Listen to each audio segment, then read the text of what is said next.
Please don't mind. माँ किसी really blood cancer है. No! No! No! No!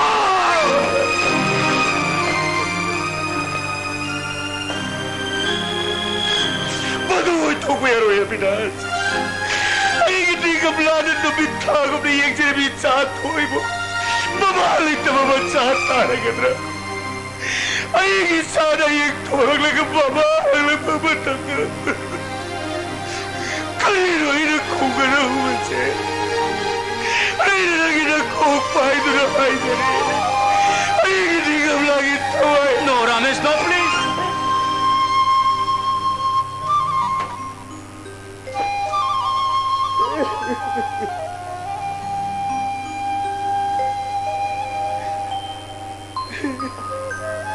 Ramesh, wapam mo sinahag. Kanago mamagi mapamdakangan bayade. Maruoy na. Isinipiningam lagi manakong yahon bayade. Hositi kariyo paile. Nakoy kway sang do na. Maki kuminungay hanaba hona manatana. Hosi pa kariyo paile rigi. Puna mag isor gililangag tan. Isor ginonggam korne. Kare, adubo, magi BP kar control to magi na makay ni ngarang ina mahidap to. Nang badung katang advance in mo. Anyway, nang halam ho ay lagi.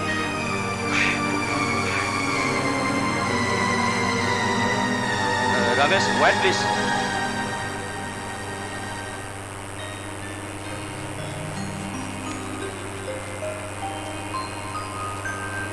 Is that it? No thanks. Abinasa. Ay, nanginapam na yan ka mo. Ay, tamoy ningam na buhay kaya na nanginapam na penangang ka. Ay, wabog na rin gabi ko, Abinasa. Oh, Ramesh, no, please.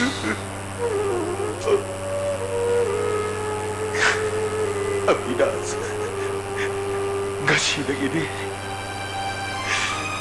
Ay, ningam lagi tabaka. Mamamasin amok ka na. Ningam lagi baram na baruk kawat na naman lang langoy naman na. Why not? Anytime welcome here.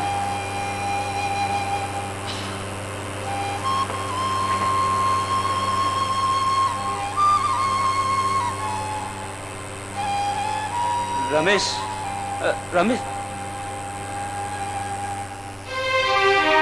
Oh, masidi. Laina asne me ke agi thamui butattan thugai hal. Aduga. Kan badawar laina asigi laingi doctor ama haibna aina oye.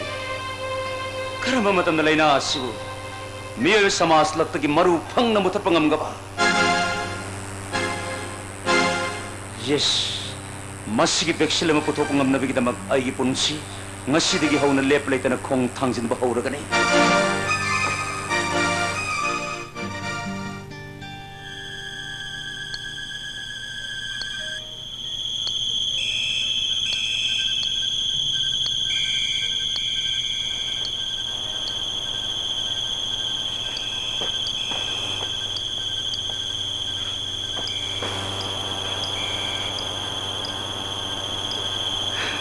Ay, sabi mo ito sa inyong mga tere. Ay, karam na kangsiro. Hey, Lord. Ay, isa na ngam lagi anawa si dati karatuna paanbiyo ko. Ay, isa mo ito sa inyong mga tere, Prabhu. Mamamasa dati kay nahanbigan ako. Ay, jago ni jago pagpa. Prabhu Jisu nang giming kami. Amen. Ay, sagi matong sa iyong mga tawa.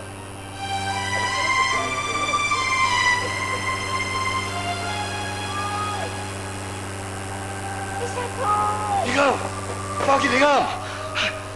Sana mo, Pabra? Sana mo, Pabro? Kaya isa na nung alam tayo matamta. Doktor ki pamong dagi hogot na chat padi sakri dobra. Sakri dobra. Ay gisatoy do. Ay kudang pai do na sing do na. Nihol sa ko sa si ima.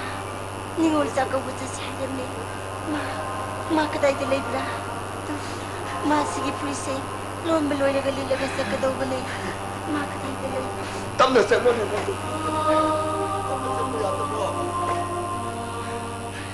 ꯑꯁꯤ ꯑꯄꯥꯅꯀꯣ ꯏꯁꯥꯒ ꯏꯁꯨꯒꯗꯣ ꯅꯤꯉꯣꯜ ꯆꯥꯛꯀꯧꯒꯅꯤꯌꯦ ꯑꯁꯨꯝ ꯍꯥꯏꯕꯗꯀꯣ ꯏꯁꯥꯒꯤ ꯃꯪꯗ ꯏꯁꯨꯗꯣ ꯂꯥꯛꯄ ꯁꯣꯏꯗꯅ ꯑꯣꯏꯒꯅꯤꯅꯦ ꯑꯩꯒꯤ ꯏꯆꯥꯗꯤ ꯅꯥꯕ ꯐꯔꯦꯅꯦꯀꯣ ꯑꯄꯥꯅ ꯆꯥꯛꯀꯧꯒꯅꯤꯀꯣ ꯑꯁꯤ ꯇꯞꯅ ꯁꯨꯝ ꯑꯄꯥ ꯀꯔꯤꯔꯥ ꯑꯩꯗꯤ ꯗꯣꯛꯇꯔꯒꯤ ꯀꯥ ꯃꯅꯨꯡꯗ ꯑꯁꯨꯝ ꯂꯩꯕꯁꯦ ꯑꯩꯒꯤ ꯋꯥꯈꯜ ꯌꯥꯝꯅ ꯅꯨꯡꯉꯥꯏꯇꯦ ꯀꯔꯤꯗꯧꯕ꯭ꯔꯣ ꯊꯥꯛ ꯊꯋꯥꯟꯃꯤꯆꯥꯛ ꯌꯥꯎꯕ ꯑꯇꯤꯌꯥꯁꯦ ꯑꯩ ꯌꯦꯡꯒꯦ ꯑꯄꯥ ꯑꯩꯒꯤ ꯏꯆꯥꯒꯤ ꯖꯔꯁꯤꯁꯦ ꯅꯤꯉꯣꯜ ꯆꯥꯛꯀꯧꯕ ꯅꯪꯅꯕ ꯂꯣꯟꯒꯗꯧꯕꯅꯦ ꯅꯥꯕ ꯐꯔꯒ ꯂꯣꯟꯕ ꯌꯥꯗꯕ꯭ꯔꯥꯅꯦ ꯅꯪꯕꯣ ꯑꯁꯤ ꯗꯣꯛꯇꯔꯒꯤ ꯐꯖꯕ ꯂꯩꯀꯣꯟꯗꯀꯣ ꯑꯄꯥꯒ ꯐꯝꯗꯅ ꯊꯥ ꯊꯋꯥꯟꯃꯤꯆꯥꯛ ꯌꯦꯡꯒꯗꯕꯅꯤꯀꯣ ꯑꯁꯤꯒꯤ ꯎꯒꯤ ꯃꯈꯣꯡꯁꯦ ꯑꯁꯤꯗ ꯐꯝꯁꯦ ꯑꯁꯤꯒꯤ ꯎꯒꯤ ꯃꯈꯣꯡꯁꯤꯗ ꯐꯝꯁꯤꯀꯣ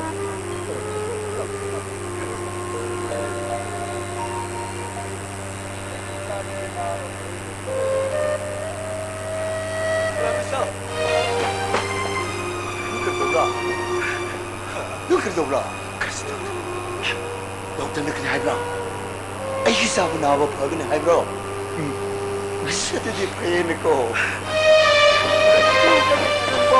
Tam na hugat ba yata bro. Tikam. Kari na sumpam lay yata.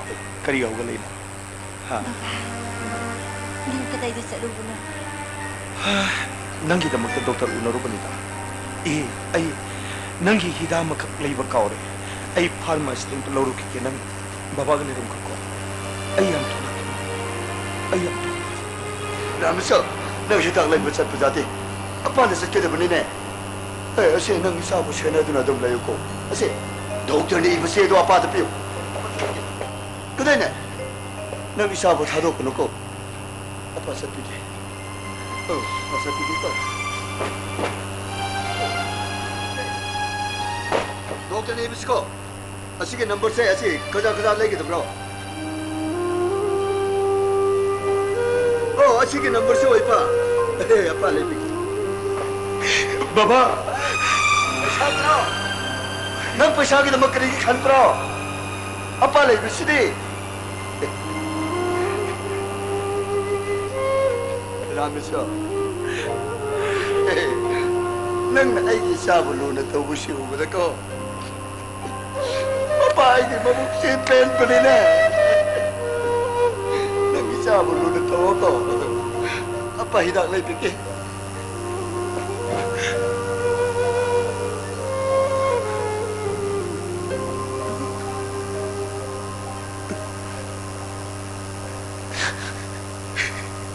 Baba, dengan dawara bra. Wati. Baba. How? Nang yam nawala magani. Saan?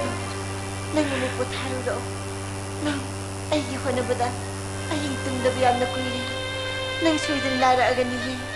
Nang narabati ay bukanana si bata gani. Nang nabiyati baba. Kastoro iningam. Masili. Nupa-nupi ani yung pan minabahay ko to. Yego. Ay nahihingam lang tama matamda. Nang na ay damag siya bato gadori siti. Ha? Karigro ni kamla. Nang nasasungam de angangi jersey dum loan le re nawa par kan da loan ba yada la baba salani doctor check up la matam bore ta chams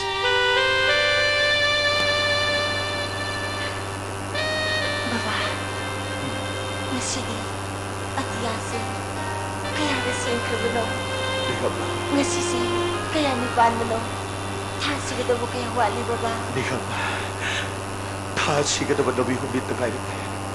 Adutagi de.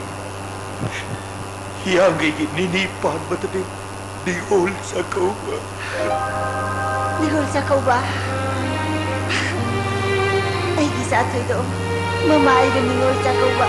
Yan na sa nimbali. Mama, ngarang ay gimangda. Ay gisa ato'y doon. Kasaba masugi pido sito lang. Ay gikudang pado lang. Singdo lang. Nihol sa kauba sa si Ima. Nihol sa kauba sa si Hailani baba. Isa ato'y doon. नंग निगोल चाकौबु चनबने हाइदुनने अइना सिथि थाखबने अवैबा अवैबने अदे बाबा ngasi si kari ni ba ngasi de leba popne karigina ai ba papa adu ngasi se ai gi pong ni ko adu bkhidorage ai gi sa thai do handaki mama ai ga ningol sa ko ba soi ni chabun phangani ko baba gara gai bagdare kai hab dugai dak khura kai to bro isa thoido ai buna bu phang do doctor ore hai tu ne doctor ki pacha ma phijon do se laga mama nang bu layeng biram bagi wa de oi ba ai gi sa thai do mama ai ne doctor oi ba yan na pa mane baba isa thai de doctor oi hin si ko oi ai di sa thai ngai na ba yum di yan na sa ning ni doctor na ai bu kari hai ge ai bu na ba phaki we hai bro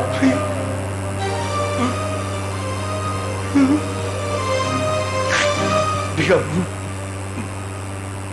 doctor na nangi anaw do yablai na ere hidak kar sarag na shoy de namaki na ba paradi hai baba ai na ba farni hariga nan kargi kapi bano kapuno baba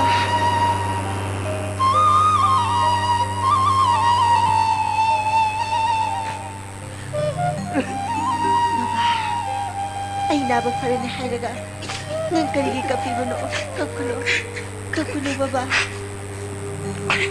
ai kapti ni kapay ai kapti ai na kaplis ni nang na sumna hogalaga chatpasi uraga isor dai bu nungsi birabra chanbirabra haiduna ne ai harau manduna kapane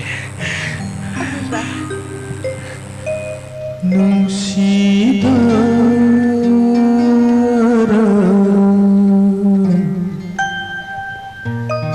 ngasigi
시우도 가고 싶어.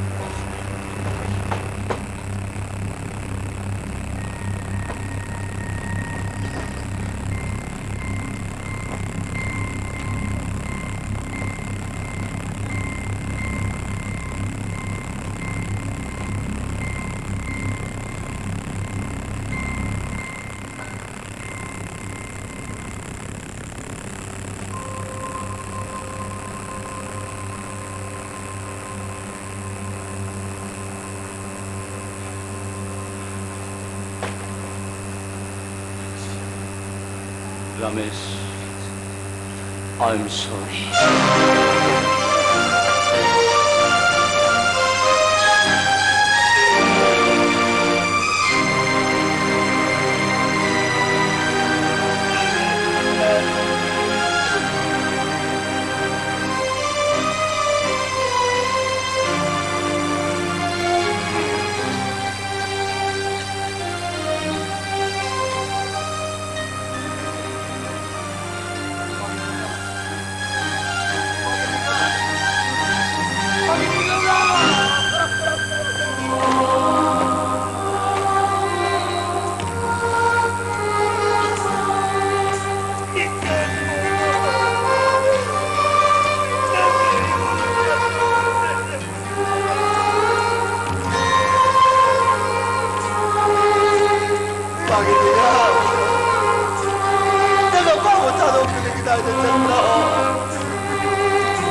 इसे नुंगाई थोरम मसिगी मयाई संसलकोयना मथंगी programme की conduct तौबिनबा इखन हाजिरबदा हराउना याबेकबा लेबाग इसी संगनायरबा single drummer mister पामुबा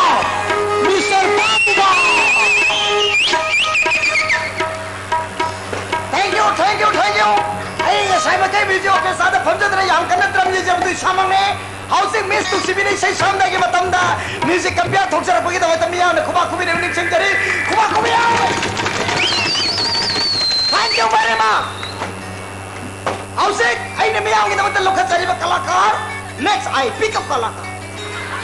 Next, I pick up number kalakar. One of the most popular kalakar in Manipur, Miss Nongsibi. Kumakumiyo. Nongsibi, Hausik, Miss नुक्सिबिना सकदोरिबे से आई सामने इजबने आई सामने म्यूजिक कंपोज तौजबने लौबिरसे नुक्सिबिदगे इसै अमा आई माय सोपर को और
Isai program sa minatri perangi mangda phangi ngaya atne talai ai si mangda ubra ado ai na ka ki ban nuksi mi sai ne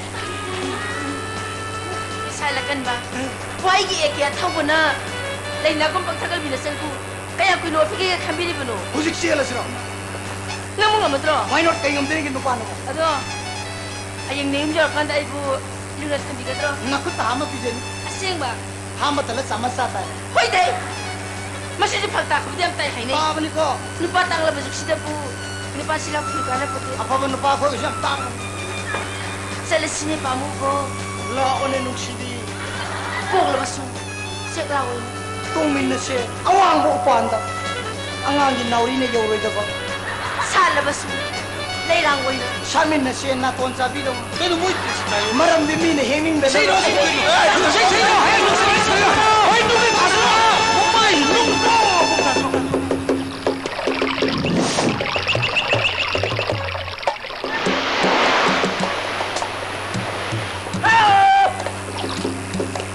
Pepper!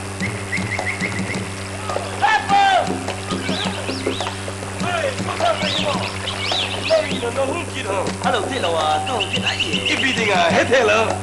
아, 난기 상내도 पैसा खोरी 막 난기 나름 돈 버금. 땡두는 코드 너희는 부하고 났다. Epa. Ay di paisa lo wala ko na din. पैसा की lakh 났다 와. 아. 헤이, 아두디 이발다 나가 고기랑 그거도 чел락라. Epa. Tapak tadi ko kang pirang krishi lai. Ipan tadi naga ku kigirang krishi lai dabni epa. Ipan tadi mana tra bajati maya mama mai te mera sa tu na thak tu na harau tu na ngai ta. Adu le ne ba. Krishi lai te da. 이발다디 나가 고기랑 기술을 Krishi 있다고. lai te epa. 아두 그 싱든 나가 고기 우나빠가 너무이나 까쁘다 하나빠. 아, 아이디어대 인파를 수호해서는 손가이 고기디 나가 보보다 까우카이도 하지. Epa. Epa. Naga ku ki kana bisi kiri marang bra. 아, 안 그럼 난 기나 통났대. Epa na tak tu bai di khang pre. 난 그리 강브라. Lam mun na bagi na tra. Eh. Hey. Hey. Lai ba ga sa shi bu da bu ba ya gra. Oi! Lam ki na mo da khana budi ko. Isho na ku bu dan di choi ta pi ga. 아, 이제 공간에 Laman khung ba. 이제. Bai bai tadi ka shop ta re ba dia shop so mu. Ta lom na ka. Ai na mi ba har. Hai! Mi so bu ka ka la. 미기가 뭐 해봐. 어이 나고. 그래 생겨라. Im jam ke. Ishi ma chak ke ko sai ke ma chak ba. 아, 나고. 난 기나 제도 이몽들 레이테. Rai jam ra. 난 기나 제도 나랑 수산포도 굿 페스티벌 야고 찾기는. Ishi bu sur sa bu tu kut peste mi do ba sa ki ba. 아.